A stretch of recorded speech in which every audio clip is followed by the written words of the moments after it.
Hello বন্ধুরা, এই যে দেখো সাকার ফিস, যেটা আমরা রকেট মাছ বিলা কই। তো এটা দিয়ে আব্বা রাইতে জানি কোন থেকে নিয়ে আইছে। তো ভাবলাম এটা তেলে আজকে বানিয়ে খান যায়, মানে এই ধরনের মাছ টাছ ধরুন আমরা খাই না। হঠাৎ করে মানে পাইয়া গেছি গিয়া, তো খাইয়া দেবো আর ফুল রিভিউ দিমু।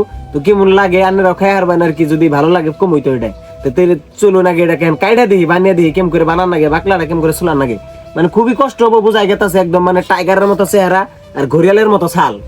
সাহস করে কাটপার বসি যদিও, তাও আমার কেমন জানি একটু ডর ডর লাগতেছে। মানে ওরা একটা শুলি কাটা কাটা আর একদম পুরো খসখসা। তারপরে ওইটা কাটার জন্য বাধ্য হেমন কোনো জুজারও নাই, মানে যুদ্ধ করা মানুষটা আমিতি। তো এটা নগে যে লাগিয়ে গেছি, কিন্তু বড়ি দাওতে কাটার চেষ্টা করলাম, কাটলো না। তাই সেই হিসেবে যে দাওয়ের নিকে পাঠিয়ে দিলাম। দাওয়ানোর পরে খুবই আগে মাথাটা আলাদা করে নিলাম, মানে একদম সিলান নাকবো। তো সেই হিসেবে আলাদা করে নাকবো। পরে একটা চাকু নিয়ে এটার মানে লাহে লাহে সিলান নাকবো। যেমন করে ধরুন আমরা ছাগল ছিলাই, ফার্স্টে একদম মধ্যে একটা ফাড়ি দিয়ে নেবেন, তারপরে লাহে লাহে মাংস আর চামড়াটা আলাদা আলাদা করে নাকবো। নইলে মানে একদম কাঢ়নি যায় না, বাকলা সিলানি খুবই কষ্ট। আর শুনছি এটা বলে সিদ্ধ করে নিলে সুবিধা হয়। সিদ্ধ করলে ধরুন মাংসটা বা বডিটা একদম মানে তেনা তেনা হয়ে যাবে, খাই অতটা স্বাদ লাগবে না। তো যার জন্য আমি কষ্ট মষ্ট করে অমনি বাকলাটা ছাড়াইছি। তো ফাইনালি বানানো হলো রান্দার পালা।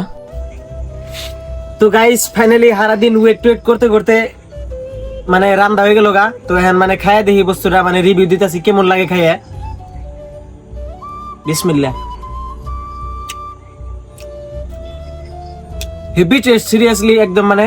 আর মানে স্বাদটা মানে মাংসর না গেলো, মাছের না গেলো না, জানি চিকেন খাইতেছি না মাছ খাইতেছি, মানে ধরে হারাতেছি না, ধরার মাঝামাঝি আর কি টেস্ট লাগছে। তো আন্নেরা ওই ধরনের মাছ দেখলে ইগনোর করে ঢেলতে ফাল দেন না জানি।